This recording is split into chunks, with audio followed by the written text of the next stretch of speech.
Good afternoon सभी को। स्वागत है आप सभी का दोपहर 12 बजे की इस स्टोरी टेलिंग की सेशन में, जहाँ पर हम लोग मौसमी मैम के साथ में काफी सारी इंटरेस्टिंग स्टोरी सुनेंगे। मेरी सभी से रिक्वेस्ट होगी, अगर आप लोगों को कुछ कहना है हैंड रेज कर लीजिएगा, और कुछ भी अगर कहना हो तो आप लोग जब मैं आपका नाम पुकारा माइक अनम्यूट करके कह सकते हैं। मौसमी मैम, यहाँ से आप कंटिन्यू कर सकते हैं। आज फिर से कहानियों का गुलदस्ता सजाकर मैं अपने दोस्तों के लिए हाजिर हूँ। तो शुरू करते हैं। फुलवारी से एक एक फूल चुनकर उसकी खूबसूरती का हम आनंद लेंगे। जो पहली कहानी है बहुत प्रैक्टिकल कहानी है, व्यावहारिक कहानी है। एक सभा में गुरुजी ने प्रवचन के दौरान एक 30 वर्षीय युवक को खड़ा करके पूछा कि आप मुंबई जुहू चौपाटी में चल रहे हैं। मान लीजिए आप मुंबई जुहू चौपाटी में चल रहे हैं और सामने से एक सुंदर लड़की आ रही है, तो आप क्या करेंगे? तो युवक ने कहा, उस पर नजर जाएगी तो उसे देख लेंगे, देखने लगेंगे। तो गुरुजी ने पूछा, वो लड़की आगे बढ़ गई तो क्या आप पीछे मुड़कर भी देखोगे? तो लड़के ने कहा, हाँ, अगर धर्मपत्नी साथ नहीं हो तो सभा में सभी हंस पड़े। अब गुरुजी ने फिर से पूछा, जरा ये बताओ कि वो सुंदर चेहरा आपको कब तक याद रहेगा? युवक ने कहा, 5-10 मिनट, जब तक कोई दूसरा और सुंदर चेहरा सामने ना आ जाए। गुरुजी ने उस युवक से कहा, अब जरा कल्पना कीजिए, आप जयपुर से मुंबई जा रहे हैं और मैंने आपको एक पुस्तकों का पैकेट देते हुए कहा कि मुंबई में अमुक महानुभाव के यहाँ ये पैकेट पहुंचा देना। आप पैकेट देने मुंबई पहुंचे और उनके घर गए। उनका घर देखा तो आपको पता चला कि ये तो बड़े अरबपति हैं। घर के बाहर 10 गाड़ियां, 5 चौकीदार खड़े हैं। उन्हें अपने पैकेट की सूचना अंदर भिजवाई तो वे महानुभाव खुद बाहर आए, आपसे पैकेट लिया। आप जाने लगे तो आपको आग्रह करके घर के अंदर ले गए, पास में बैठाकर गर्मा गर्म खाना खिलाया और चलते समय आपसे पूछा, आप किस में आए हैं? आपने कहा, लोकल ट्रेन में। उन्होंने ड्राइवर को बोलकर आपको गंतव्य तक पहुंचाने के लिए कहा और आप जैसे ही अपने स्थान पर पहुंचने वाले थे कि उस अरबपति महानुभाव का फोन आया, भैया आप आराम से पहुंच गए ना? तो अब आप बताइए कि आपको वो महानुभाव कब तक याद रहेंगे? तो युवक ने कहा, गुरुजी, जिंदगी में मरते दम तक उस व्यक्ति को हम नहीं भूल सकते। गुरुजी ने युवक के माध्यम से सभा को संबोधित करते हुए कहा, तो ये है जीवन की हकीकत। सुंदर चेहरा थोड़े ही दिन याद रहता है, लेकिन सुंदर व्यवहार वो तो जीवन भर याद रहता है। तो बस यही है जीवन का गुरु मंत्र। अपने चेहरे और शरीर की सुंदरता से ज्यादा अपने व्यवहार की सुंदरता पर हमें ध्यान देना चाहिए। जीवन अपने लिए आनंददायक है और दूसरों के लिए अविस्मरणीय प्रेरणादायक बन जाए, ऐसा प्रयास हमें करना चाहिए। तो जीवन का सबसे अच्छा योग क्या है? सहयोग। यानी हमारे द्वारा किसी ना किसी का थोड़ा सा भी भला अगर हो सकता है तो हमें पीछे नहीं हटना चाहिए। मुझे लगता है ये कहानी नहीं थी, ये एक प्रसंग था जिसके द्वारा हमें ये मालूम पड़ता है कि हमारे व्यवहार की कितनी वैल्यू है। हम जो व्यवहार करते हैं किसी के साथ वो अविस्मरणीय है, तो हमें अपने व्यवहार के प्रति सचेत रहना चाहिए। आगे बढ़े दूसरी कहानी की ओर। दूसरी कहानी है, कर्म का फल भुगतना ही पड़ता है। देखिए, कर्म का फल का कितना मतलब महत्व है। हमें इसीलिए कर्म को हमेशा खूब सोच समझ कर ही करना चाहिए। अपने बाल्यकाल के दिन में सीता जी मिथिला नगरी में सखियों के साथ विनोद कर रही थी। वहां उन्हें शुक पक्षी का एक जोड़ा दिखाई दिया, जो आपस में किल्लोल करते हुए भगवान श्री राम की गाथा गा रहा था कि पृथ्वी पर श्री राम नाम से प्रसिद्ध एक बड़े सुंदर राजा होंगे, उनकी महारानी सीता के नाम से विख्यात होंगी। श्री रामचंद्र जी बड़े बलवान, बुद्धिमान तथा समस्त राजाओं को वश में रखते हुए सीता जी के साथ 11,000 वर्षों तक राज्य करेंगे। ऐसा देखिए, वो बोल रहे हैं तब वो शुक पक्षी आपस में बातें कर रहे हैं। और कब कर रहे हैं? जब सीता जी बाल्यकाल में अपनी सखियों के साथ मिथिला नगरी में विनोद कर रही है। अभी उनको अपने भविष्य का पता नहीं है। तो धन्य है श्री राम, परम मनोहर रूप धारण करने वाली वे जानकी देवी भी धन्य है, जो श्री रघुनाथ जी के साथ प्रसन्नता पूर्वक विहार करेंगी। अपना वो श्री राम जी का चरित्र सुनकर सीता जी ने सखियों से कहा, कुछ भी करके इन पक्षियों को पकड़ लाओ।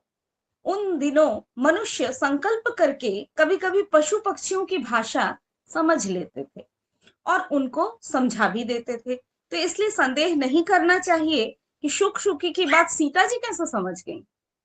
तो सखियों ने शुक शुकी को पकड़ लिया और सीता जी को अर्पित कर दिया। अब सीता जी ने उन पंछियों से कहा, तुम दोनों बड़े सुंदर हो, देखो डरना नहीं। मुझे बताओ कि तुम कौन हो और कहां से आए हो, और राम कौन है और सीता कौन है, तुम्हें उनकी जानकारी कैसे हुई। तुम मेरी तरफ से निर्भीक रहो, मैं तुम्हें फंसाकर तंग नहीं करूंगी। और तुमने ऐसी गाथा गाई है कि जिससे मेरा जो मन है ना, वो तुमने हर लिया है।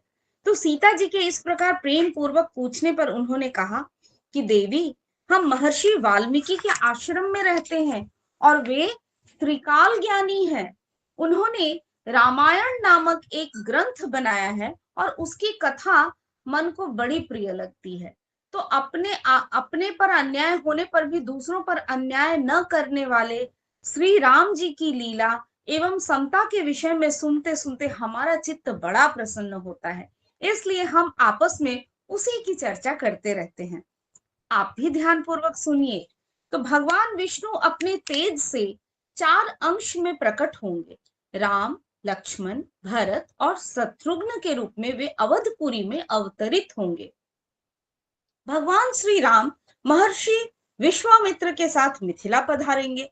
उस समय एक ऐसे धनुष को, जिसको धारण करना भी दूसरों के लिए कठिन है, देखकर वे उसे तोड़ डालेंगे और जनक किशोरी सीता को अपनी धर्म पत्नी के रूप में ग्रहण करेंगे। सीता जी ने पुनः पूछा, श्री राम जी कैसे होंगे? उनके गुणों का वर्णन करो। मनुष्य अवतार में उनका श्री विग्रह कैसा होगा? तुम्हारी बातें मुझे अति प्रिय लग रही हैं। अब सीता जी के प्रश्न को सुनकर शुकी मन ही मन जान गई कि ये ही सीता हैं, और उन्हें पहचान कर वो सामने आकर उनके चरणों में गिर गई और बोली, श्री राम जी के मुख कमल की कली के समान सुंदर होगा, नेत्र बड़े बड़े तथा खिले हुए पंकज की शोभा को धारण करने वाले होंगे। वे अपनी शांत सौम्य दृष्टि से जिस पर भी निगाह डालेंगे उसका चित्त प्रसन्न और वो उसकी तरफ आकर्षित हो ही जाएगा।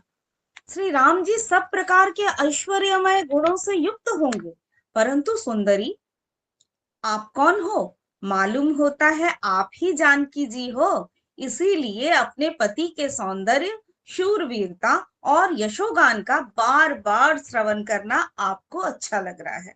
अब सीता जी का सिर लज्जा से थोड़ा नीचे हो गया। लज्जा प्रदर्शित करते हुए सीता जी ने मीठी मुस्कान के साथ कहा, तुम ठीक कहती हो। मेरे मन को लुभाने वाले श्री राम जब यहाँ आकर मुझे स्वीकार करेंगे, तभी मैं तुम दोनों को छोड़ूंगी, अन्यथा नहीं। तुमने अपने वचनों से मेरे मन में लोभ उत्पन्न कर दिया। अब तुम इच्छा अनुसार क्रीड़ा करते हुए मेरे महल में सुख से रहो और मीठे मीठे पदार्थों का सेवन करो। सीता जी की ये बात सुनकर शुकी ने कहा, साध्वी, हम वन के पक्षी हैं, पेड़ों पर रहते हैं और सर्वत्र विचरण करते हैं। हमें तुम्हारे महल में सुख नहीं मिलेगा। और एक बात, मैं गर्भिणी हूँ। अभी वाल्मीकि जी के आश्रम में अपने स्थान पर जाकर मैं अपने बच्चों को जन्म देना चाहती हूँ। उसके बाद मैं आपके पास आ जाऊंगी। सीता जी ने कहा, कुछ भी हो, मैं तुम्हें नहीं जाने दूंगी। तब शुक ने कहा, जानकी जी, तुम हठ ना करो, हमें जाने दो। सीता जी ने फिर से कहा, शुक, तुम तो जा सकते हो, किंतु शुकी को मैं नहीं छोड़ूंगी। दोनों बहुत रोए गिड़गिड़ाए, किंतु सीता जी उन्हें छोड़ने के लिए तैयार नहीं हुए। ये सुनकर शुक दुखी हो गया।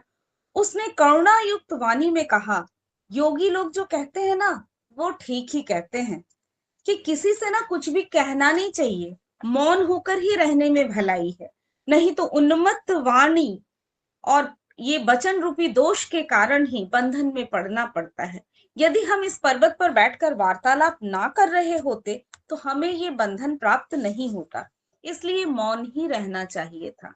इतना कहकर शुक ने पुनः सीता जी से प्रार्थना की, सुंदरी, मैं अपनी भार्या के बिना जीवित नहीं रह सकता, इसलिए इसे छोड़ दो, मेरी इतनी प्रार्थना स्वीकार कर लो। किंतु सीता जी नहीं मानी और तब शुकी ने क्रोध और दुख से व्याकुल होकर सीता जी को श्राप दे डाला कि अरे, जिस प्रकार तुम मुझे इस समय अपने पति से अलग कर रही हो, वैसे ही तुम्हें भी गर्भिणी अवस्था में श्री राम जी से अलग होना पड़ेगा। ये कहकर पति वियोग के शोक से उनके प्राण त्याग दिए। पत्नी की मृत्यु हो जाने पर शुक शोकाकुल होकर बोला, मैं मनुष्यों से भरी श्री राम जी की नगरी अयोध्या में जन्म लूंगा तथा ऐसी अफवाह पैदा करूंगा कि प्रजा गुमराह हो जाएगी और प्रजा पालक श्री राम जी प्रजा का मान रखने के लिए आपका त्याग कर देंगे।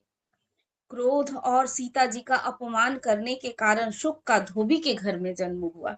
उस धोबी के कथन से ही सीता जी निंदित हुई और गर्भिणी अवस्था में उन्हें पति से अलग होकर वन में जाना पड़ा। तो कर्म का जो फल होता है ना, वो अवतारों को भी भुगतना पड़ता है। इससे यही वेदित होता है कि कर्म करने में कितनी सावधानी हमें बरतनी चाहिए। सीता जी भी नहीं बच पाई। हमारे मन में अक्सर ये प्रश्न आता है ना कि गर्भिणी अवस्था में श्री राम ने कैसे उनका परित्याग किया होगा और उन्होंने कितने दर्द में, कितनी व्यथा में अपना गर्भावस्था का समय बिताया, और बाद में जब उनको बार बार निंदित होना पड़ा और श्री राम जी को उनको त्यागना पड़ा, तो सीता जी का जीवन दुखों से भर गया। लेकिन देखिए कितने छोटे छोटे कर्मों का कितना बड़ा बड़ा परिणाम हो जाता है, जो अवतारों को भी नहीं बख्शता। तो हम साधारण इंसान हैं, हमें तो अपने कर्मों का चयन बड़ी ही सावधानी से करना चाहिए। मुझे लग रहा है कि थोड़ा सा मन भारी हो गया इस कहानी से, अब थोड़ा हल्का करना पड़ेगा। मैं तीसरी कहानी की तरफ बढ़ूं आप लोगों की आज्ञा से। तो तीसरी कहानी है कर्म का सिद्धांत। ये भी कर्म के ही है, आधार पर ही है, लेकिन ये प्रैक्टिकल है और थोड़ा सा मॉडर्न एरा का है। वो हम चले गए थे सतयुग में, रामायण के काल में, और अब हम आ रहे हैं हमारे इस जो वर्तमान युग में हम जीवित हैं, उस युग में। अचानक अस्पताल में एक एक्सीडेंट केस आया। अस्पताल के मालिक डॉक्टर ने तत्काल खुद जाकर आईसीयू में केस की जांच की। अपने स्टाफ को कहा कि इस व्यक्ति को किसी प्रकार की कमी या तकलीफ ना हो और इसके इलाज की सारी व्यवस्था तुरंत की जाए। रुपए लेने से भी और मांगने से भी मना कर दिया।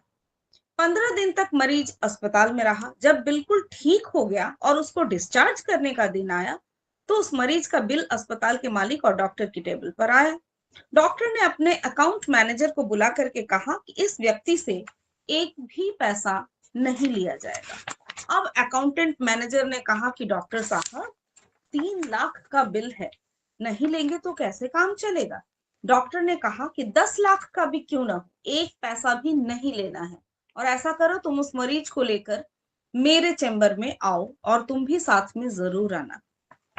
मरीज व्हील चेयर पर चेंबर में लाया गया, साथ में मैनेजर भी था। डॉक्टर ने मरीज से पूछा, प्रवीण भाई, मुझे पहचानते हो? मरीज ने कहा, लगता तो है कि मैंने आपको कहीं देखा है। तब डॉक्टर साहब ने याद दिलाया कि एक परिवार पिकनिक पर गया था और लौटते समय उनकी कार बंद पड़ गई थी और अचानक कार में से धुआं निकलने लगा था। कार एक तरफ खड़ी कर कर थोड़ी देर हम लोग चालू करने की कोशिश करते रहे, परंतु कार चालू नहीं हुई। दिन अस्त होने वाला था। अंधेरा थोड़ा थोड़ा करके घिरने लगा था। चारों ओर जंगल और सुनसान था। परिवार के हर सदस्य के चेहरे पर चिंता और भय की लकीरें दिखने लगी थी। पति, पत्नी, युवा पुत्री और छोटा बालक सब भगवान से प्रार्थना करने लगे कि कोई कहीं से आ जाए और हमें मदद मिल जाए। थोड़ी ही देर में चमत्कार हुआ और मैले कपड़ों में एक युवा बाइक के ऊपर उधर से आता हुआ दिखा। हम सब ने दया की नजर से हाथ ऊंचा करके उसको रोकने का इशारा किया। और ये तुम ही थे ना प्रवीण? तुमने गाड़ी खड़ी करके हमारी परेशानी का कारण पूछा, फिर तुम कार के पास आए, कार का बोनट खोला, चेक किया। हमारे परिवार को और मुझको ऐसा लगा जैसे भगवान ने हमारी मदद करने के लिए तुमको भेजा है, क्योंकि बहुत सुनसान था, अंधेरा भी बस होने ही वाला था और जंगल घना था। वहां पर रात बिताना बहुत मुश्किल था और खतरा भी बहुत था। तुमने हमारी कार चालू कर दी और हम सबके चेहरे पर खुशी की लहर दौड़ गई। मैंने जेब से बटुआ निकाला और तुमसे कहा, भाई, सबसे पहले तो तुम्हारा बहुत आभार। रुपए पास होते हुए भी ऐसी मुश्किल में मदद मिलने की कोई संभावना नहीं थी। तुमने ऐसे कठिन समय में हमारी मदद की। इस मदद की कोई कीमत तो नहीं है, अमूल्य है, परंतु फिर भी मैं पूछना चाहता हूँ, बताओ कितने पैसे दूं? उस समय तुमने मेरे से हाथ जोड़कर कहा था, जो कहा था वो शब्द मेरे जीवन की प्रेरणा बन गए। तुमने कहा था कि मेरा नियम और सिद्धांत है कि मुश्किल में पड़े व्यक्ति की मदद के बदले मैं कभी पैसे नहीं लेता। मैं मुश्किल में पड़े हुए लोगों से कभी भी मजदूरी नहीं लेता। मेरी इस मजदूरी का हिसाब भगवान रखते हैं। और एक गरीब और सामान्य आय का व्यक्ति अगर इस प्रकार के उच्च विचार रखे और उसका संकल्प पूर्वक पालन करे, तो मैं क्यों नहीं कर सकता? ये बात मेरे मन में आई और मेरे मन में धीरे धीरे मेरी आत्मा ने मुझसे पूछा कि तुमने कहा है यहाँ से 10 किलोमीटर आगे मेरा गैराज है, तो मैं गाड़ी के पीछे पीछे चल रहा हूँ। गैराज पर चल करके पूरी तरह से गाड़ी चेक कर लूंगा और उसके बाद आप यात्रा करें। दोस्त, ये घटना पूरे 3 साल होने को आ गए हैं। मैं न तो तुमको भूला और ना ही तुम्हारे शब्दों को। और मैंने भी अपने जीवन में वही संकल्प ले लिया कि 3 साल हो गए, मुझे कोई कमी नहीं पड़ी। मुझे मेरी अपेक्षा से भी अधिक मिला, क्योंकि मैं भी तुम्हारे सिद्धांत के अनुसार चलने लगा। और एक बात मैंने सीखी कि बड़ा दिल तो गरीब और सामान्य लोगों का ही होता है। उस समय मेरी तकलीफ देखकर तुम चाहे जितने पैसे मांग सकते थे, परंतु तुमने पैसे की बात की ही नहीं। पहले कार चालू की और फिर भी कुछ भी नहीं लिया। ये अस्पताल मेरा है, तुम यहाँ मेहमान बनकर आए, मैं तुम्हारे पास से कुछ भी नहीं ले सकता। प्रवीण ने कहा कि साहब, आपका जो खर्चा है वो तो ले ले। डॉक्टर ने कहा, मैंने अपना परिचय का कार्ड तुमको उस वक्त नहीं दिया क्योंकि तुम्हारे शब्दों ने मेरी अंतरात्मा को जगा दिया। मैं भगवान से प्रार्थना करता था कि जितने भी मुझे इतनी बड़ी प्रेरणा दी है, उस व्यक्ति का कर्ज चुकाने का मौका मुझे कभी ना कभी तो जरूर मिले। और आज ऐसा अवसर आया कि मैं तुम्हारा कर्ज चुका पाया। अब मैं भी अस्पताल में आए हुए ऐसे संकट में पड़े हुए लोगों से कुछ भी नहीं लूंगा। ये ऊपर वाले ने तुम्हारी मजदूरी का हिसाब रखा और वो मजदूरी का हिसाब आज उसने चुका दिया। मेरी मजदूरी का हिसाब भी ऊपर वाला रखेगा और कभी ना कभी मुझे जरूरत होगी, वो जरूर चुका देगा। अकाउंटेंट मैनेजर से डॉक्टर ने कहा कि ज्ञान पाने के लिए जरूरी नहीं कि कोई गुरु या महान पुरुष ही हो। एक सामान्य सा व्यक्ति भी हमारे जीवन के लिए बड़ी शिक्षा और प्रेरणा दे सकता है। प्रवीण से डॉक्टर ने कहा कि तुम आराम से घर जाओ और कभी भी कोई तकलीफ हो तो बिना संकोच के मेरे पास आ सकते हो। और आना, ये याद रखो कि समय हमेशा बदलता रहता है, समय किसी का भी एक जैसा नहीं रहता। प्रवीण ने मेरे चैम्बर में रखी भगवान की तस्वीर के सामने हाथ जोड़कर कहा, हे प्रभु, आपने आज मेरे कर्मों का हिसाब ब्याज समेत चुका दिया। समय बदलता रहता है। जब भगवान को लेना होता है ना, तो वो कुछ भी नहीं छोड़ते, और जब देना होता है तो छप्पर फाड़ कर देते हैं। और एक बार भगवान चाहे माफ कर दे, परंतु आपके कर्म आपको कभी माफ नहीं करते। वो शायद आपके सत्कर्म हो या दुष्कर्म हो। तो कर्मों का हम लोगों को चयन करना बहुत जरूरी है। खास करके अब हम जिस उम्र के जिस पड़ाव में आ गए हैं, हम खुद भी बहुत सावधान रहें और अपने आने वाली पीढ़ी को भी सचेत करते रहें, क्योंकि शायद उनके पास इतना वक्त नहीं है कि वो अपने कर्मों की ओर ध्यान दें। तो उनको सचेत करने का फर्ज हमारा है, ये दायित्व हमें ही उठाना पड़ेगा। अब थोड़ा सा हम इतिहास की ओर मुड़ते हैं, थोड़ा राजा महाराजा सुल्तान की कहानियां हो जाए। इस कहानी का शीर्षक है वासना की कड़ियां। मुल्तान की लड़ाई को जीतने के बाद घमंड में चूर कासिम चला आ रहा था। शाम हो गई थी और सारा लश्कर आरामगाह की तलाश में था, लेकिन कासिम अपने मालिक की सेवा करने के ख्यालों में था। वो उन तैयारियों के बारे में सोच रहा था जो उसके स्वागत के लिए दिल्ली में की गई होंगी। सड़कें झंडियों से सजी होंगी, गलियों चौराहों और नौबत खाना आप लोगों को पता है, पहले ना ऐसा होता था, द्वार बनाए जाते थे और उसके ऊपर कुछ बैठने की व्यवस्था होती थी और वहां पर शहनाई लेकर के जो कलाकार होते थे वो बैठकर शहनाई का वादन करते थे। तो फाटक या द्वार के ऊपर का वो स्थान जहां वाद्य यंत्र बजाए जाते हैं उसको हम कहते थे नौबत खाना। तो उसके ऊपर गीत गाए जाएंगे। जैसे ही मैं शहर के अंदर दाखिल होऊंगा, शहर भर में मेरे स्वागत के लिए लोग खुशी से चिल्लाने लगेंगे, तोपों की सलामी दी जाएगी, शहर की सारी सुंदर स्त्रियां मुझे ही देखेंगी और मेरे ऊपर फूलों की बारिश करेंगी। बड़े बड़े लोग मेरे स्वागत के लिए महल के द्वार तक आएंगे। मेरे दरबार में पहुंचते ही हुजूर जैसे ही मुझे गले लगाने के लिए उठेंगे, मैं उनके पैर चूम लूंगा। आह, वो समय कब आएगा। कासिम ने इन्हीं ख्यालों में झूमते हुए घोड़े को भगाया और सारे कैदियों के झुंड घायल सिपाहियों को, लश्कर को पीछे छोड़ दिया। लश्कर के आगे मुल्तान के राजा की बेगमें और शहजादियां और उनके नौकर चाकर थे।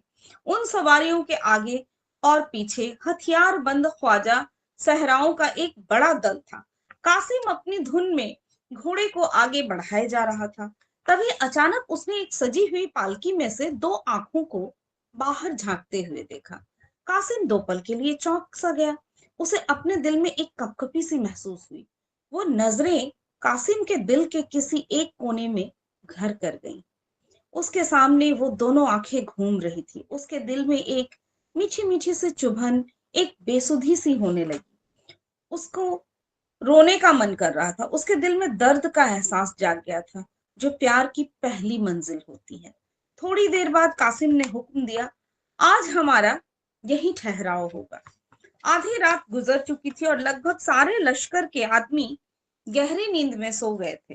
पड़ाव के चारों ओर अंधेरा था और मशालें जलती हुई दिखाई दे रही थी और जो जवान थे वो सुरक्षा कर्मी वो जम्हाइया ले रहे थे। लेकिन एक कासिम था कि उसकी आंखों में नींद बिल्कुल नहीं थी। वो अपने आरामदायक खेमे में बैठे हुए सोच रहा था कि क्या उस स्त्री की एक नजर देख लेना कोई गुनाह है। माना कि वो मुल्तान की शहजादी है और मेरे हुजूर उसे अपने महल में रखना चाहते हैं, लेकिन मेरी इच्छा तो बस उसे देखने भर की है। अगर ये गुनाह है तो मैं ये गुनाह करूंगा। अभी तो हजारों बेगुनाहों को मार के लौटा हूं और किसी को एक नजर देख लेना उन कत्लों से बड़ा गुनाह नहीं हो सकता। वैसे भी कासिम मुल्तान को फतह करने वाला हीरो था। वो देर रात तक इसी तरह इसी विषय में सोचता रहा। फिर कासिम ने अपने खेमे से बाहर निकलकर बेगमों के खेमे को देखा जो थोड़ी दूर पर थे। कासिम ने अपना खेमा इन खेमों के नजदीक जानबूझकर लगवाया था। बेगमों के खेमे के बाहर 5 सैनिक पहरा दे रहे थे। कासिम ये सोचने लगा कि इन सैनिकों को क्या नींद नहीं आती, खेमे के चारों ओर इतनी रोशनी क्यों कर रखी है। कासिम ने अपने खास को आवाज लगाई, मशरूर, मशरूर। कासिम के पास आकर बोला, जी हुजूर। कासिम ने बोला, ये मशाले बुझा दो, मुझे नींद नहीं आ रही। मशरूर, जैसी मर्जी आपकी। ये कहकर मसरूर वहां से चला गया और मशालें बुझ गई। थोड़ी देर बाद एक सेविका शहजादी के खेमे से निकलकर बाहर आई और मशरूर से मशाले बुझाए जाने की वजह पूछी। मसरूर ने कहा, सिपहदार ने ऐसा ही करने को कहा है, तुम लोग चौकन्ने रहना। मुझे तो उनकी नीयत में खोट मालूम पड़ता है। कासिम काफी व्याकुल था। वो कभी लेट जाता तो कभी टहलने लगता। वो बार बार अपने खेमे के बाहर आकर देखता, लेकिन पांचों पहरेदार अपनी बड़ी बड़ी तलवारें लेकर पहरे पर अटल खड़े थे। इसके बावजूद कासिम पर यही धुन सवार थी कि आखिर शहजादी के दर्शन कैसे हों। इसके आगे उसे न बदनामी दिख रही थी और ना ही शाही गुस्से का डर। घड़ियाल ने रात के 1 बजाए, जिससे कासिम चौंक गया, जैसे कोई अनहोनी हो गई हो। कासिम इस सोच में पड़ गया कि अब तो कुछ ही घंटों में सुबह हो जाएगी। 3-4 घंटों में तो लश्कर भी कूच कर देगा, एक जगह से दूसरी जगह जाना होगा। कासिम ये सोचने लगा कि अब वक्त कम है, कल तक तो दिल्ली पहुंच जाएंगे। ऐसा ना हो कि सारे अरमान दिल में ही रह जाएं। किसी तरह इन पहरेदारों को चकमा देकर ये काम किया जाना चाहिए। कासिम ने एक बार फिर मसरूर को आवाज लगाई। मशरूर। मशरूर ने कहा, जी हुजूर कहिए। कासिम, बाहर कैसे ठंड है, नींद नहीं आ रही होगी ना? मशरूर, जी नहीं, जब आपने ही आराम नहीं किया तो मुझे कैसे नींद आ सकती है? इस पर कासिम ने कहा, मशरूर, मैं तुम्हें कुछ तकलीफ देना चाहता हूँ। तुम्हारे साथ जो ये 5 आदमी हैं, जरा उनके साथ लश्कर का चक्कर लगा आना। रात में कुछ सिपाही जुआ या फिर पास के गांव में चले जाते हैं, पर काम ये जरा होशियारी से करना। मशरूर, पर हुजूर, यहाँ तो पहरेदारी के लिए कोई नहीं बचेगा। कासिम, जब तक तुम नहीं आ जाते तब तक मैं यहाँ पहरा पे रहूंगा। मसरूर ने धीमी आवाज में कहा, हुजूर, मैं आपकी सभी चालों को समझता हूँ। इसके बाद 5 सैनिक लेकर लश्कर की तरफ चले गए। रास्ता साफ था, लेकिन अब कासिम को इस बात का ध्यान आया कि अंदर जाना उतना आसान नहीं जितना वो समझ रहा था। अब चारों तरफ सन्नाटा था और कासिम दबे पांव शहजादी की खेमे की ओर आया। खेमे के पास आकर पहले कासिम ने ये तसल्ली कर ली कि कोई ना हो। जब उसे इत्मीनान हो गया तो उसने चाकू निकाला और कांपते हुए खेमे की रस्सियां काट दी। अब खेमे के अंदर जाने का रास्ता बन गया। उसने अंदर एक दीपक जलता हुआ देखा और फर्श पर सोई हुई 2 दासियों को पाया। शहजादी एक आरामदायक मखमली गद्दे पर लेटी हुई थी। कासिम ने अपनी हिम्मत बढ़ाई और सरक कर खेमे के अंदर घुस गया। वो दबे पांव शहजादी के पास गया और उसे देखने लगा। अब उसके अंदर वो डर नहीं था जो खेमे के अंदर घुसते वक्त था। करीब 1 मिनट तक बिना पलक झपके कासिम शहजादी को देखता रहा। कासिम शहजादी की खूबसूरती को देखकर देखता ही रह गया। उसकी बेचैनी ने अब इच्छा का रूप धारण कर लिया। उस बेचैनी में एक व्याकुलता थी, एक पीड़ा थी, और वो पीड़ा उसे आनंद दे रही थी। कासिम का दिल उस खूबसूरत शहजादी के पैरों में सिर रखने को कर रहा था, रोने को कर रहा था, यहाँ तक कि उसका दिल उस सुंदरी के कदमों में अपनी जान देने तक को कर रहा था। उसके मन में अजीब अजीब से एहसास होने लगे और वो वासना की लहरों में फंसता चला गया। कासिम करीब आधे घंटे तक उस सुंदरी के पैरों के पास अपना सिर झुकाए बस यही सोचता रहा कि आखिर कैसे उसे जगाए। वो जैसे जैसे करवट बदलती, कासिम का कलेजा मुंह को आ जाता। कासिम ने जिस दिलेरी, जिस बहादुरी से मुल्तान को जीता था, धीरे धीरे वो दिलेरी उसका साथ छोड़े जा रही थी। फिर अचानक कासिम ने एक गुलाब पोश को देखा जो एक चौकी पर रखा हुआ था। उसने गुलाब पोश उठाया और फिर सोच में पड़ गया कि शहजादी को जगाऊं या नहीं। अंत में हिम्मत कर कासिम ने शहजादी के चेहरे पर गुलाब जल के कई छींटे डाले। इससे शहजादी की नींद खुली और उसने अपने सामने कासिम को पाया। कासिम को देखकर उसने फौरन अपने चेहरे पर नकाब डाला और धीरे से मसरूर को आवाज लगाई। इस पर कासिम ने कहा, जी वो मशरूर तो यहाँ नहीं है, लेकिन आप मुझे अपना ही खादिम समझिए। शहजादी ने अपना नकाब ठीक किया और खेमे के एक कोने में जाकर खड़ी हो गई। कासिम को आज पहली बार अपनी वाक शक्ति को लेकर एक एहसास हुआ कि वो कितना गंभीर आदमी है और उसने अपने जज्बात बयान करने में हमेशा कितनी झिझक होती थी। कासिम ने कहा, मैं जानता हूं मैंने गलती की। आप इसकी जो भी सजा समझें वो मुझे मंजूर होगी। कासिम ने शहजादी के सामने आह भरते हुए कहा, मैं ही वो बदनसीब इंसान हूं जिसने आपके बुजुर्ग पिता और भाइयों को मारा है। मेरे ही हाथों से मुल्तान के हजारों जवान भी मारे गए। सल्तनत तबाह हो गई और आपको ये दिन देखना पड़ा। लेकिन आपका ये मुजरिम अब आपके सामने है। आपके एक इशारे पर मैं आपके लिए न्यौछावर हो जाऊंगा। मुझे ये आज मालूम हुआ कि कैसे बहादुरी के पर्दे में मन के अंदर एक इच्छा इंसान से किस तरह पाप करवाती है। काश मेरी ये आंखें पहले खुली होती। कासिम ने अपने दिल का सारा हाल शहजादी के सामने कह दिया। भावनाओं में उसने अपने दिल की पीड़ा का ऐसा वर्णन किया कि उसके पास जो शब्द थे वो भी खत्म हो गए। अपने दिल की बात कहने से उसकी जो सारी इच्छा थी वो तो पूरी हो गई। कासिम वहां से हिला तक नहीं, बल्कि उसने अपनी आरजुओं के लिए एक कदम और आगे बढ़ाया। मेरे इस पूरे विवरण का फायदा ही क्या? अगर हाले दिल ही सुनाना होता तो किसी तस्वीर को सुना देता। वो तस्वीर मेरी कहानी को ज्यादा ध्यान से और खामोशी से सुनती। कासिम के दिले दिमाग में बस यही सब चल रहा था कि काश मैं भी इस सुंदरी की आवाज सुन पाता, मेरे इस दर्द का उसके दिल पर क्या असर हुआ ये मालूम कर पाता। काश उसे इस बात का एहसास होता कि जिस आग में मैं जल रहा हूं उसकी थोड़ी सी आंच उधर भी पहुंच रही। उसकी आवाज कितनी मीठी होगी। इस सुंदर शहजादी की आवाज सुनने में कितना मजा आएगा।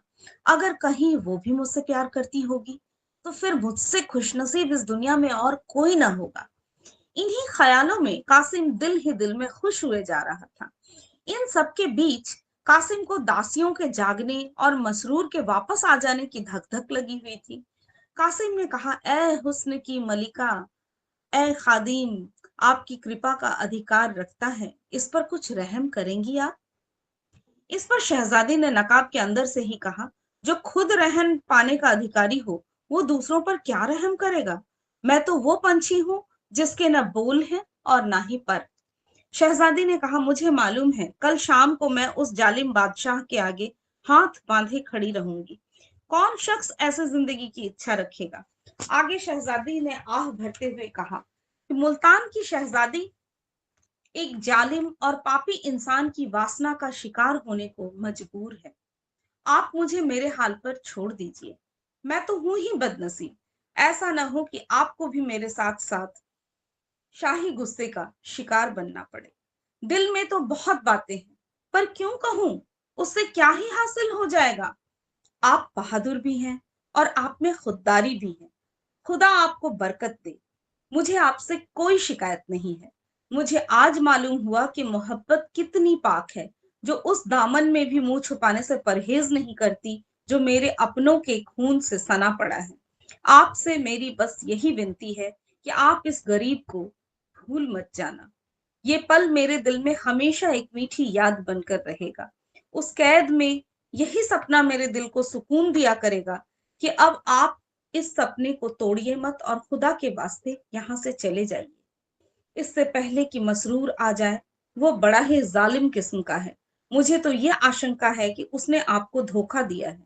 इसमें भी कोई शक नहीं, कहीं वो यहीं पर छिपा ना बैठा हो। उससे आप थोड़ा होशियार रहे। अब आप जाइए। खुदा हाफिज। ये सब सुनने के बाद कासिम ख्यालों में डूब गया। उसने जो कभी सपने में भी नहीं सोचा था वो पूरा हो गया। वो गर्व से फूला नहीं समा रहा था। वो अपने आप को दुनिया का सबसे खुशकिस्मत इंसान समझ रहा था। कासिम के दिल ने कहा, मैं इस खूबसूरत स्त्री के लिए क्या कुछ नहीं कर सकता। मैं क्यों डरूं बादशाह से? मैं बादशाह का गुलाम थोड़ी हूँ। मेरी बहादुरी किसी भी दरबार में कद्र पा सकती है। मैं इस गुलामी की जंजीर को तोड़ डालूंगा और एक ऐसे देश में जाकर बस जाऊंगा जहां बादशाह तो क्या, उसके परिंदे भी ना आ सके। हुस्न का आशीर्वाद हो तो मुझे किसी और चीज की इच्छा नहीं। मैं अपनी इच्छाओं का गला क्यों घोटूं?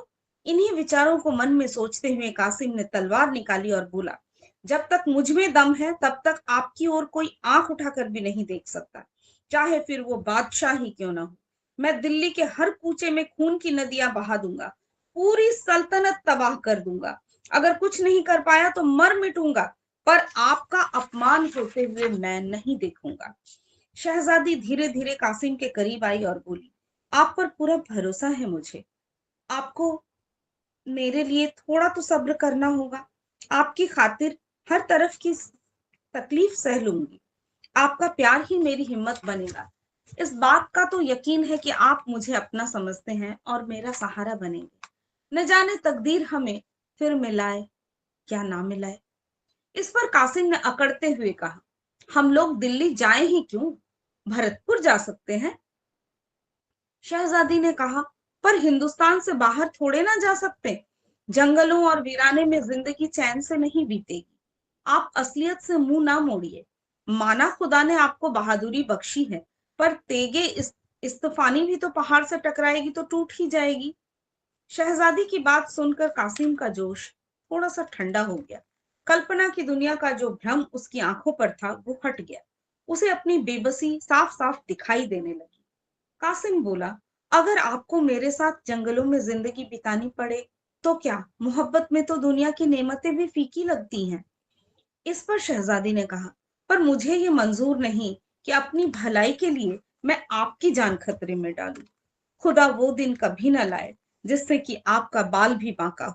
आपकी खैरियत और बहादुरी की खबरें ही मुझे उस कैद में तसल्ली देंगी। मैं आपकी खातिर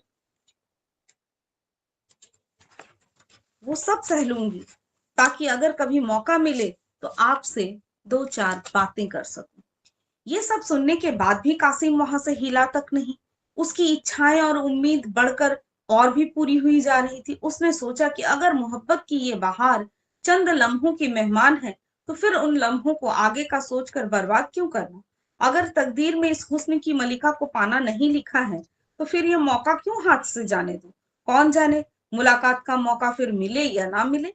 ये सब सोचने के बाद कासिम ने कहा, अगर आपका ये आखिरी फैसला है तो मेरे लिए सिवाय मायूसी के क्या चारा रहेगा। पर बस आप एक पल के लिए ही सही मेरे पास आकर बैठ जाइए, ताकि मेरे बेकरार दिल को थोड़ी सी तसल्ली मिल जाए। आइए ना, एक पल के लिए हम ये भूल जाएं कि जादुई की ये घड़ी हमारे सामने खड़ी है। आइए ये पल साथ मिलाकर बिताएं। आप अपनी खूबसूरत हाथों से हमें शराब पिलाएं। कासिम सब चीजों से बेखबर शराब पीता रहा। उसने इतनी शराब पी ली कि उसकी गर्दन झुक गई और आंखें लाल हो गई। वो पूरी तरह से नशे में था। फिर अपनी लालसा भरी आंखों से वो रात शहजादी की तरफ बढ़ा ही था कि घड़ियाल ने सुबह के 4 बजाते हुए जोर से कूच के डंके बजाए, जिसकी दिल छेदने वाली आवाज कासिम के कान में आई। कासिम की बाहें खुली की खुली रह गई। दासियां भी उठ बैठी और शहजादी भी वहां से उठकर खड़ी हो गई। बेचारा कासिम अपने दिल की इच्छाएं दिल में लिए खेमे से बाहर निकल आया। जब वो अपने खेमे में आया तो उसका दिल कई सारी इच्छाओं से भरा हुआ था। उससे रहा नहीं गया। कुछ देर बाद उन इच्छाओं ने लालसा का रूप धरा और अब वो बाहर निकला तो उसका मन बुरी इच्छाओं और लालच से भरा हुआ था। उसके मन की इच्छाएं उसकी आत्मा के लिए लोहे की जंजीर बन गई। शाम का वक्त था और दिल्ली की सड़कें झंडियों से सजी हुई थी, जिन पर कासिम मुल्तान के मोर्चे को जीतकर गर्व के नशे में चूर चला आ रहा था। गुलाब और केवड़े के फूलों की खुशबू दिल्ली की सड़कों पर चारों तरफ फैली हुई थी। नौबत खानों में सुहाना राग गाया जा रहा था। तोपों ने मोर्चे की अगुवाई में अपनी आवाज बुलंद की। नगर की सुंदरियां खिड़कियों से देख रही थी। फूलों की बारिश हो रही थी। और जब कासिम शाही महल के पास पहुंचा तो बड़े बड़े अमीर लोग उसके स्वागत के लिए कतार में एक साथ बंध कर खड़े हो गए। ऐसे में सत्कार के बीच जब वो दीवाने खास में पहुंचे तो उसका दिमाग उस वक्त 7वें आसमान पर था। बादशाह के पास पहुंचते ही उसने शाही तख्त को चूम लिया। बादशाह भी मुस्कुराते हुए अपने तख्त से उतरे और कासिम को गले लगाने के लिए आगे बढ़े। कासिम अपने हुजूर के पैर चूमने के लिए झुका ही था कि मानो उसके सिर में एकाएक जैसे कोई बिजली गिरी। बादशाह का खंजर उसकी गर्दन पर पड़ते ही उसका सिर शरीर से अलग हो गया। खून के छींटे बादशाह के पैरों में, तख्त पर और उसके पीछे खड़े मशरूर की तरफ गिरे। नीचे पड़ा धड़ एक ही पल में ठंडा हो गया। लेकिन हसरत की मारी हुई दोनों आंखें देर तक दीवारों की तरफ ताकती रहीं। थोड़ी देर में वो भी बंद हो गई। लालसा ने तो अपना काम पूरा कर दिया था। अब तो बस सिर्फ हसरत बाकी थी, जो सालों तक दीवाने खास की दीवानों पर रही और जिसकी झलक अभी भी कासिम की मजार पर घास फूस की शक्ल में नजर आती है। वासना की कड़ियां कहानी में हमें ये शिक्षा मिलती है कि वासना यानी बुरी इच्छा बड़े से बड़े बहादुर व्यक्ति को भी अंत में उसके बर्बादी की ओर ही ले जाती है। और किसी भी स्त्री को बुरी नजर से देखने वाले व्यक्ति का कभी भी भला नहीं होता, बल्कि उसका अंत ही होता है। कहानी थोड़ी लंबी थी और थोड़ी दूसरे टेस्ट की थी। लेकिन यहाँ हम हर तरह की कहानियों का समावेश करते हैं अपने इस स्टोरी टेलिंग सेशन में कि कौन सी कहानी किसको पसंद आ जाए। आप लोग जरूर बताइएगा इस सेशन के अंत में कि आपको कौन सी कहानी, आज की कौन सी कहानी आपको सबसे ज्यादा अच्छी लगी, आपके दिल को किस कहानी ने सबसे ज्यादा प्रभावित किया और आप कैसी कहानियां भविष्य में सुनना चाहते हैं। इसी के साथ हम पांचवी कहानी की ओर बढ़ते हैं। ये कहानी है माता का हृदय। माधवी के पति 22 साल पहले उनकी मौत हो गई थी। उनके पास कोई धन दौलत नहीं था और संपत्ति के नाम पर सिर्फ एक बेटा था जो इस वक्त जेल में बंद था। अपने उस घर में वो अकेली पड़ गई थी और उसके आंसू तक पोंछने वाला कोई नहीं था। माधवी ने बड़ी दुख तकलीफों को झेलते हुए अपने बच्चे को पाल पोस कर बड़ा किया था। अगर माँ बेटे को जुदा करने वाली मौत होती तो माधवी सब्र कर लेती और उसके मन में किसी प्रकार के लिए, किसी बात के लिए क्रोध न होता। लेकिन उन्हें जुदा करने वाला कोई और था जिनके अत्याचार को सहना उसके लिए मुश्किल हो रहा था। माधवी के मन में बार बार उन स्वार्थियों से बदला लेने के विचार घूम रहे थे। माधवी के लिए उसका बेटा ही सब कुछ था, जिसे देखकर उसे जिंदगी में आगे बढ़ने का हौसला मिलता था। माधवी का बेटा सुंदर होने के साथ साथ ही बहुत होनहार था। माधवी ने उसकी अच्छी परवरिश की थी। उसकी गली के सारे लोग उसके बेटे की तारीफ करते नहीं थकते थे और यहाँ तक कि स्कूल के अध्यापक उस पर जान छिड़कते थे। माधवी के बेटे का नाम आत्मानंद था। आत्मानंद से दूसरों की दुख तकलीफें देखी नहीं जाती थी और लोगों की मदद करने के लिए वो हमेशा तत्पर रहता था। उसे देखकर कोई सोच भी नहीं सकता था कि वो कोई अपराध कर सकता है। माधवी भी यही सोचकर तड़पते हुए दिन काट रही थी, आखिर उसका क्या अपराध था। आत्मानंद में गुणों का भंडार था। वो साहसी, निस्वार्थ और देश प्रेमी होने के साथ साथ कर्तव्य का पालन करने वाला इंसान था। साथ ही वो राजनीति में रुचि रखता था। वो बेबाक था और अपने राजनीतिक लेखों की वजह से सरकारी कर्मचारियों की नजरों में आ गया था। पुलिस भी उसकी हरकतों पर नजर रखती थी। पुलिस बस एक मौके की तलाश में थी ताकि वो उसे जेल की सलाखों के पीछे डाल सके। जिले में पड़े एक डाके ने उन सभी लोगों को आत्मानंद को फंसाने का ये अवसर भी दे दिया जो उसे पसंद नहीं करते थे। डाके के सारे तार जुड़े होने का हवाला देकर आत्मानंद के घर की तलाशी ली गई, जहां मिले कुछ पत्रों व लेखों को डाके का मुख्य कारण बताते हुए उसे गिरफ्तार कर लिया गया। अपने आरोपों को सिद्ध करने के लिए पुलिस ने कुछ और युवकों को भी गिरफ्तार कर लिया और आत्मानंद को गिरोह का मुखिया करार दे दिया, जिसके बाद महीने भर तक मुकदमा चला और न जाने कहां-कहां से पुलिस ने ऐसे झूठे गवाह सामने लाकर खड़े कर दिए कि कोर्ट ने आत्मानंद समेत सभी युवकों को दोषी करार दे दिया और 4 साल के कठोर कारावास की सजा सुना दी। बेटे की हर सुनवाई में जा रही माधवी ने देखा कि इंसान का चरित्र कितना नीच हो सकता है और वो अपने स्वार्थ के लिए किसी को भी हानि पहुंचाने से नहीं चूकता। अपने बेटे को हथकड़ियों में पुलिस द्वारा जेल ले जाते देखकर माधवी वहीं बेहोश होकर गिर गई, जिसके बाद कुछ भले लोगों ने उसे तांगे पर बिठाकर घर तक पहुंचाया। माधवी को जब होश आया तो उसे पूरा वाकया याद आया। अपने इकलौते सहारे से दूर होने का गम उसे खाए जा रहा था, जो उसे एक पल भी चैन की सांस तक लेने नहीं दे रहा था। कोई रास्ता न सूझने पर माधवी ने अपनी वेदना को ही प्रतिशोध में बदलने का फैसला किया और उसके बेटे की ये दुर्दशा करने वालों से बदला लेना ही अपने जीवन का मकसद बना लिया। माधवी के मन में प्रतिशोध की ज्वाला धधक रही थी। वो बस यही सोच रही थी कि ऐसा क्या करे कि जिससे उन अत्याचारियों से बदला लिया जा सके। देर रात तक माधवी सोचती रही कि विधवा जीवन जीते हुए 22 साल बीत गए, लेकिन अब उसे बाहर निकलना होगा। अपने अंतर मन से माधवी कहने लगी, इस दुनिया में अच्छे कर्मों की कोई जगह नहीं है और हो सकता है ईश्वर ने भी निराश होकर हमसे मुंह फेर लिया हो। तो ऐसे में उन अत्याचारियों को दंडित करने के लिए मुझे क्या कदम उठाना होगा। शाम का वक्त था। लखनऊ में एक बड़ा सा बंगला झिलमिलाती लाइटों से सजा हुआ था। जहां दोस्तों की महफिल सजी थी और गाना बजाना हो रहा था। एक और मेज पर आतिशबाजियां सजी हुई थी और दूसरी ओर तरह तरह के पकवान रखे थे। बंगले के चारों ओर पुलिसकर्मी तैनात थे, क्योंकि वो बंगला पुलिस सुपरिटेंडेंट मिस्टर बागची का था। बागची ने एक बड़ा मार्के का केस जीता था, जिससे खुश होकर अफसरों ने उनको तरक्की दी थी और इसकी खुशी में जश्न मनाया जा रहा था। मार्के का केस, जिसमें पुलिस बेगुनाह युवकों को झूठे केस में फंसाकर जेल में भर देती थी। यहाँ आए दिन उत्सव होते ही रहते थे। महफिल में रौनक बढ़ाने के लिए मुफ्त में गाने बजाने वाले, आतिशबाजियां और आधे दामों पर मिठाइयां व फल फूल उन्हें आसानी से मिल जाती।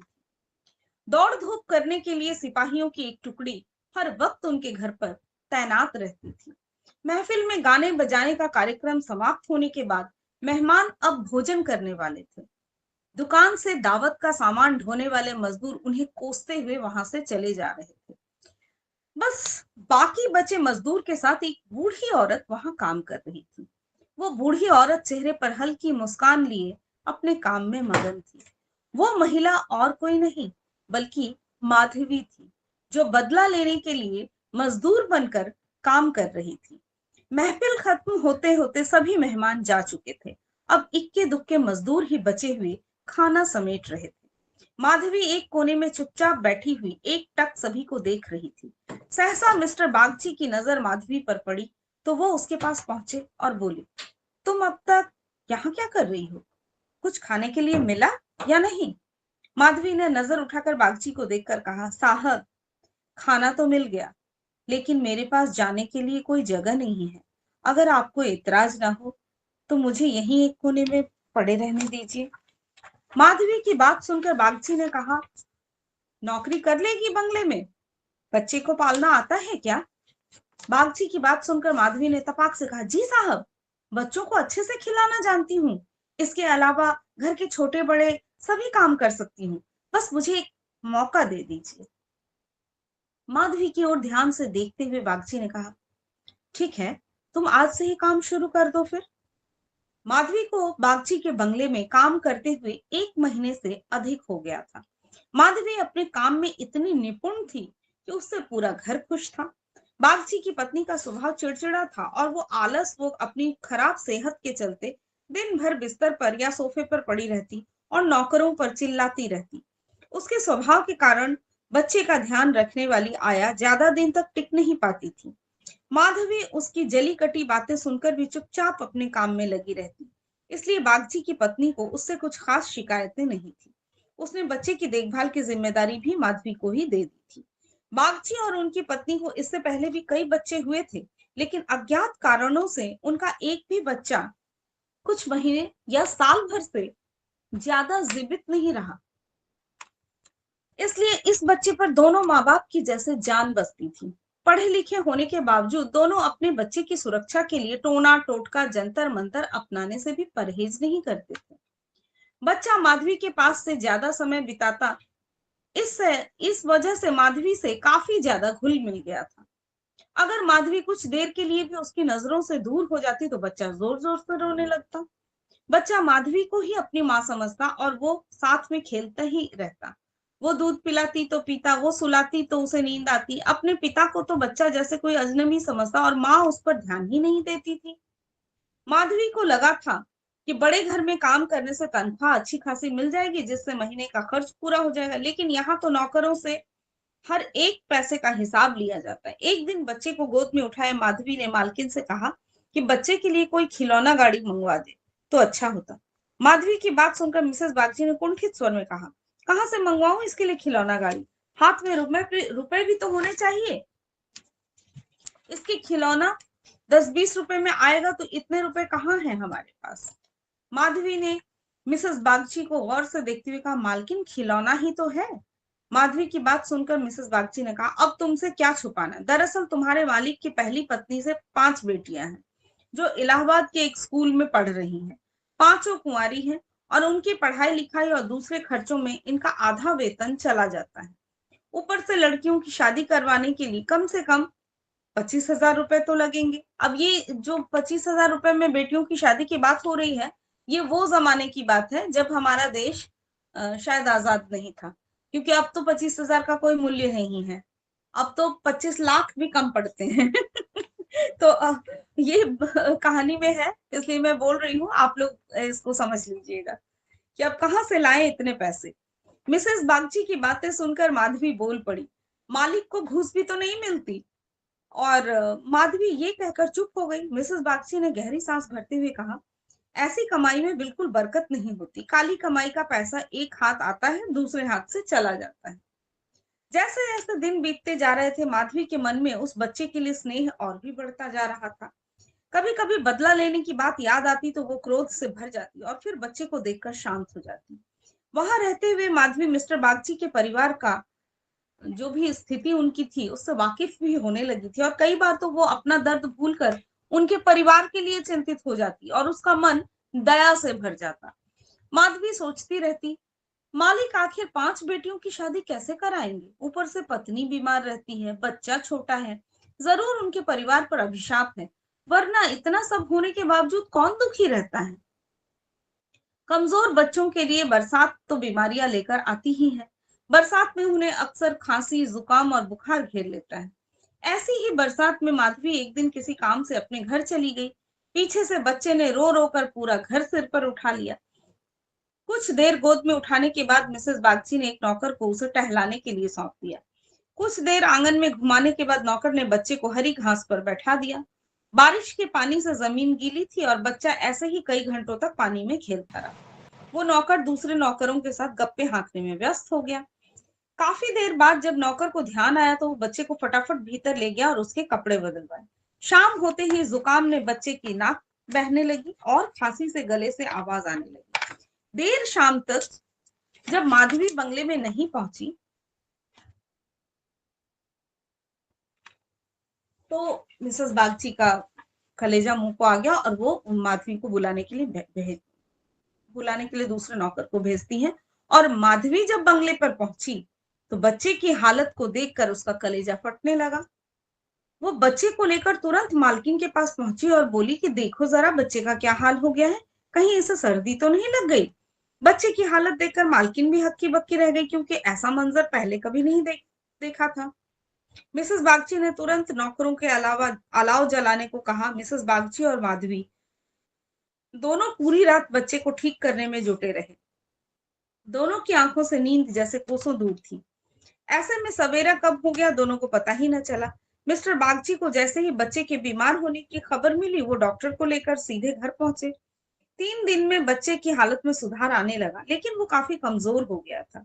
बच्चे का ख्याल रखने में माधवी ने दिन रात एक कर दिया था। ये वही माधवी थी जो परिवार का सर्वनाश करने का संकल्प लिए उस घर में आई थी, और आज उसी घर के चिराग की सलामती के लिए दिन में हजारों बार ईश्वर से दुआएं मांग रही थी। शायद माधवी की दुआओं का ही असर था कि बच्चे की सेहत में धीरे धीरे सुधार होने लगा। एक सुबह मिस्टर बागची बच्चे के झूले के पास बैठे हुए थे और मालकिन सिरदर्द के कारण चारपाई पर पसरी हुई थी। माधवी पास ही बैठी बच्चे के लिए दूध गर्म कर रही थी। माधवी की ओर देखते हुए मिस्टर बागची ने कहा, हम जब तक जिएंगे तुम्हारे एहसान के तले दबे रहेंगे। ये तुम ही हो जो बच्चे की मौत को मुंह से खींच के लाई, वरना हम तो उम्मीद हारने लगे थे। इतने में मिसेस बागची भी उठकर पास आ गई और माधवी से कहा, तुम एक देवी बनकर हमारे जीवन के कष्ट को हरने आई हो। आज अगर तुम न होती तो पता नहीं क्या अनर्थ हो जाता। मेरी तुमसे एक विनती है, वैसे तो जीना मरना सब ऊपर वाले के हाथ में है, लेकिन तुम्हारे हाथ में जरूर संजीवनी है। मेरी तो किस्मत ही अभागी है, पर हो सकता है तुम्हारे पुण्यों से मेरे बच्चे की जान बच जाए। माधवी चुपचाप मिसेस बागची की बातें सुन रही थी। मिसेस बागची रुआसी आवाज में कहने लगी, सच कहती हूँ, अब तो बच्चे को गोद में उठाने तक से मुझे डर लगता है। तुम इसे आज से अपना ही बच्चा समझो और इसकी माँ बन जाओ। इससे भी तुमसे बहुत लगाव है। तुम इसे अपने साथ अपने घर ले जाओ और वहीं इसकी परवरिश करो। जब तक ये तुम्हारी गोद में रहेगा हमें चिंता न होगी। मिसेस बागची की बात सुनकर माधवी ने कहा, मालकिन ऐसे बुरे विचार मन में ला रही हो? बच्चे की हालत में सुधार तो हो रहा है। देखना, भगवान की इच्छा से सब कुशल मंगल होगा।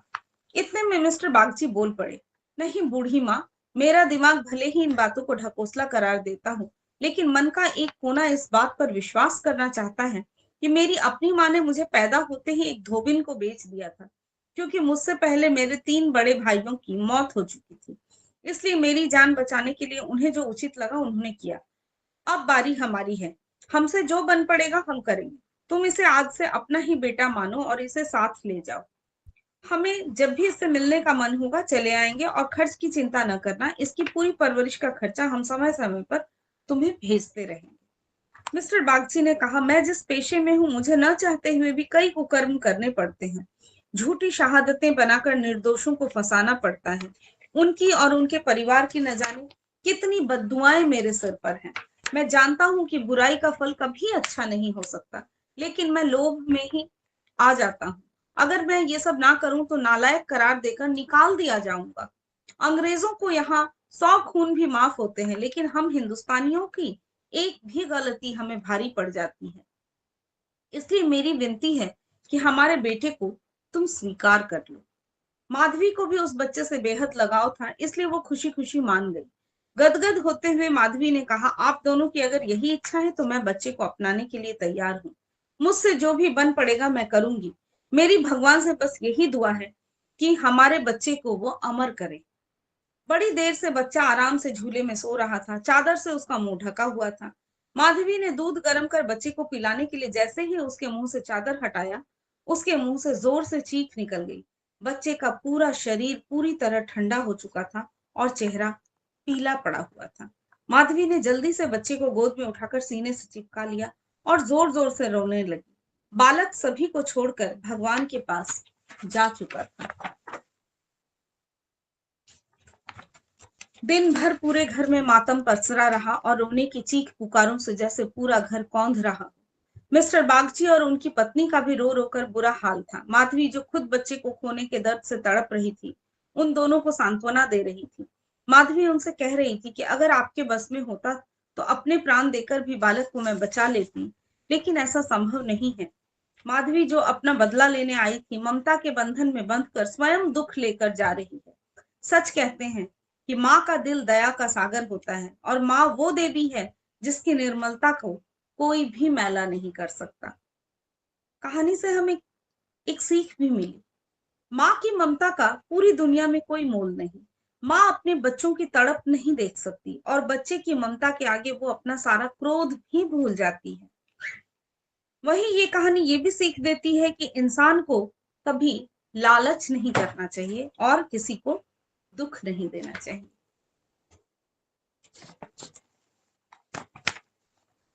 एक कहानी और है हमारी झोली में। आप लोग हैं, सुनने के लिए तैयार हैं? आगे बढ़े तो छठी कहानी की ओर बढ़ते हैं, जिसका शीर्षक है कौशल। पंडित बलराम से उनकी पत्नी माया काफी समय से एक हार मांग रही थी। एक बार पंडित जी उनकी बातों को टाल देते थे। वो कभी अपनी पत्नी से ये भी नहीं कह पाते थे कि उसके पास हार खरीदने के लिए पैसे ही नहीं है। वो हमेशा कहते, घर में हार रखने से चोरी हो जाता है। ऊपर से हमेशा जौहरी हार के दाम को बढ़ाकर ही बोलता है। इन गहनों को खरीदने से किसी तरह का फायदा नहीं होता है। बस कुछ देर के लिए सजने संवरने के लिए काम आने वाले हार से इतनी मुसीबत आती है तो उसे खरीदना ही बेकार है। तो पंडित की पत्नी काफी भोली थी। वो हमेशा अपने पति के इन बातों में आ जाती थी, लेकिन दूसरी महिलाओं के पास गहने देखकर उनका मन होता था कि काश मेरे पास भी ऐसा जेवर होता। वैसे पंडित थोड़ी मेहनत करते तो अपनी पत्नी के लिए हार खरीद सकते थे, लेकिन उन्हें सिर्फ भोजन करना और आराम करना ही पसंद था। वो अपने आलस्य के कारण ही पत्नी की 4 बातों को सुनना भी बुरा नहीं मानते थे। एक दिन बच्चों को पढ़ाकर पंडित जी घर लौटे तो देखा कि उनकी पत्नी के गले में वही हार है जिसकी वो मांग लंबे समय से कर रही थी। हार देखते ही वो तो भौचक्के रह गए। इसके पास हार कहाँ से आया? पूछा, अरे इतना सुंदर हार ये तुम्हारे गले में कैसे आया? पत्नी ने जवाब में कहा कि ये पड़ोस में रहने वाली महिला का है। मैं उनसे मिलने गई थी आज। उसने जब मुझे ये हार दिखाया तो मैं इसे पहनकर आ गई ताकि तुम इसे देख लो।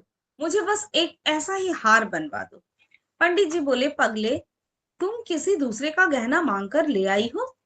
इतना महंगा हार अगर चोरी हो गया तो उसे बनवाना पड़ेगा और बदनामी होगी जो ऊपर से वो अलग। पंडित की पत्नी कुछ सुनने को तैयार नहीं थी। उसने बताया कि ये 20 तोले का सोने का हार है और मुझे भी बिल्कुल ऐसा ही जेवर चाहिए। पत्नी की जिद सुनकर पंडित जी को घबराहट होने लगी। तभी पत्नी बोल पड़ी कि सब सारी महिलाएं ऐसा हार पहनती तो मैं आखिर क्यों नहीं पहन सकती। गुस्से में पंडित जी बोले, सब लोग कुएं में कूदेंगे तो तुम भी कूद जाओगी, ऐसा नहीं होता है। जो दूसरे करें उसे हम भी करें। फिर पंडित ने दिमाग लगाकर अपनी पत्नी को बताया कि देखो, इस हार की कीमत आने वाले समय में घट जाएगी। अगर आज इसे मैंने 1000 में लिया तो 1 साल बाद ये 600 रुपए का हो जाएगा और फिर 3 साल में ये 300 रुपए की ही रहेगी। तो ये काफी बड़ा नुकसान है, इसे सहकर मैं हार नहीं खरीद सकता। तुम जल्दी से इस हार को वापस कर दो, चलो चलो। इतना कहकर पंडित घर से बाहर निकल गए। उस रात माया ने एक चोर को अपने घर में देखा। वो चिल्लाने लगी। जब पंडित जी ने कहा कि क्या हुआ, तो बोली, मैंने अभी एक परछाई को देखा है, वो घर के अंदर आया है, वो पक्का चोर है। पंडित ने जल्दी से अपनी छड़ी और लालटेन पत्नी से मांगी। पत्नी ने कहा, मैं डर के मारे उठ ही नहीं पा रही हूँ। तभी बाहर से कुछ लोग आए। उन्होंने पंडित से पूछा, क्या हुआ, घर में चोरी हो गई है क्या? पंडित की पत्नी माया बोली, नहीं, वो ऊपर छत से नीचे की ओर कूदा था और फिर हमारे बिस्तर के पास से तेजी से आगे भागा। मैंने उसकी परछाई देखी। तभी माया ने अपना हाथ गर्दन की ओर फिराया तो उसे पता चला कि पड़ोसन का वो हार उसके गले से गायब है। हे भगवान, कहकर वो अपना सिर पीटने लगी। पंडित बलराम शास्त्री ने पूछा, तुम उस हार को उतार कर क्यों नहीं सोई थी? सहमी सी आवाज में माया बोली कि मुझे क्या पता था कि आज ही घर में इतनी बड़ी मुसीबत आ जाएगी। तभी पंडित ने कहा, कहता था ना मैं कि जेवर सब मुसीबत लेकर ही आती है। अब समझ में आया तुम्हें कि अब भी नहीं आया? पंडित के पड़ोसियों ने तब तक पूरा घर छान मारा, लेकिन कोई चोर नहीं दिखा। छत पर भी देखा, कुछ हाथ न लगा। एक पड़ोसी बोला, लगता है किसी जानने वाले ने ही ये काम किया है। दूसरे पड़ोसी ने कहा, देखो, घर के लोगों द्वारा बताए बिना किसी को कुछ पता नहीं चलता। हार के अलावा और क्या चोरी हुई है, जरा देखो पहले। पंडित की पत्नी माया बोली, सब कुछ तो सही है, संदूक भी बंद है, बर्तन भी सारे घर में है। उस चोर को पराये लोगों का सामान ही ले जाना था। मेरा कुछ ले जाता, वो गहना ले गया जिसकी मैं मालकिन भी नहीं थी। अब हार का मजा आ गया ना तुम्हें? कितना समझाया, लेकिन तुम्हें कुछ समझ आए तब ना। तंज मारते हुए पंडित जी ने कहा। माया बोली, पूरे 20 तोले का था, अब कह दूंगी उसे कि चोर ले गया, जो लेगी हार के बदले ले ले। पंडित जी ने झल्लाते हुए कहा कि तुम्हें बदले में हार ही ना देना पड़ेगा। पत्नी पूछा, पर इतना पैसा तो नहीं है, अब इंतजाम कैसे होगा? पंडित जी बोले, कुछ ना कुछ तो करना ही पड़ेगा, नहीं तो बदनामी होगी। तुमने उसका गहना रखकर बहुत बड़ी भूल कर दी। माया ने दुखी होते हुए कहा कि मेरा भाग्य ही खराब है। दूसरों की चीज गले में डालकर मुझे क्या ही सुख मिला था कि मैं उसे पहनकर ही सो गई। उसके पति ने कहा कि अब खुद को दोष मत दो, देखते हैं, कुछ ना कुछ कर ही लेंगे। पड़ोसी से कह देना कि जल्दी ही उनका हार उन्हें वापस मिल जाएगा। इतना कहने के बाद पंडित सोचने लगा कि आखिर ऐसा क्या करे कि उस हार की कीमत का पैसा जुट जाए। उसके बाद पंडित ने अपने ज्ञान से धन कमाना शुरू कर दिया। पंडित को उस हार की रकम चुकाने के लिए बहुत ज्यादा मेहनत करना पड़ा। उन्हें इतना चिंता थी कि उन्हें दिन में सोना छोड़ दिया। बच्चों को पाठशाला में पढ़ाने के बाद श्रीमद् भागवत की कथा करते और फिर लोगों की कुंडलियां भी देखते। इतना करते करते देर रात तक जागते और फिर सुबह पाठशाला में बच्चों को पढ़ाने के लिए चले जाते। इस तरह दिन रात एक करके उन्होंने 6 महीने तक किसी तरह से उस हार की जो रकम थी, वो पैसा उन्होंने अर्जित किया। जैसे ही हार की रकम पूरी हुई, पंडित सीधे ठीक वैसा ही जेवर खरीद कर ले आए और अपनी पत्नी के सामने रख दिया। पंडित की पत्नी माया पहले तो हार देखकर बहुत खुश हुई। फिर उसने पंडित से पूछा, आप गुस्से में दे रहे हैं क्या ये हार? जवाब में पंडित ने पूछा, गुस्से और नाराजगी की क्या बात है? उनका हार हमारे घर से गायब हुआ था, तो उधार तो चुकाना ही पड़ेगा ना। इतना सुनकर पंडित शास्त्री की पत्नी बोली, नहीं, ये उधार नहीं है। पंडित ने कहा, चलो उधार ना सही, बदला तो है ना, जाओ उसे ये देकर आओ। उसकी पत्नी बोली, नहीं नहीं, ये बदला भी नहीं है। तो गुस्से में पंडित ने पूछा, अब तुम ही बता दो कि अब क्या है ये? पत्नी माया ने कहा, ये आपकी तरफ से मुझे दिया गया तोहफा और निशानी है। उस रात हार चोरी नहीं हुई थी, मैंने तो बस ऐसे ही शोर मचा दिया। हैरान होते हुए पंडित ने सवाल किया, सही में? मैंने कहा हाँ सच। पंडित ने फिर सवाल पूछा, तो तू मेरा कौशल देखना चाहती थी? जैसे ही पत्नी ने जवाब में हाँ किया, पंडित बोले, तुम्हें कोई अंदाजा भी है कि इस कौशल के लिए मुझे क्या सब मूल्य चुकाना पड़ा? पत्नी ने मासूमियत से पूछा, 600 से भी ज्यादा क्या? पंडित ने भारी मन से कहा, हाँ बहुत ऊपर। इस कौशल के लिए मुझे अपनी स्वतंत्रता तक कुर्बान करनी पड़ी। तो इस कहानी से हमें क्या सीख मिलती है? क्या आलस्य में इंसान कई बार अपनी इच्छा पूरी नहीं करता, लेकिन जब उस पर जिम्मेदारियों का भार पड़ता है तो वो उसे किसी भी तरीके से पूरा कर लेता है। तो हम पत्नियों को तो सबसे पहले ये सीख मिली कि गहना अगर लेना हो पतियों से तो उनको किसी परेशानी में पहले डालो, उन पर इतना प्रेशर क्रिएट करो कि वो बाध्य हो जाए, इतना काम करें, इतना पैसा कमाए कि वैसे 2-4 हार बनवा कर लाए। ठीक है ना? आज से सब लोग यही वाला अपनाएंगे हम लोग अपने अपने घर में। बहुत ही बढ़िया कहानी मैम। आज के सेशन को हम लोग यहीं पे समाप्त करेंगे, यहीं पे रैप अप करेंगे, कहानी की पिटारी को आज यहीं पे बंद करेंगे। थैंक यू सो मच सभी का सेशन ज्वाइन करने के लिए।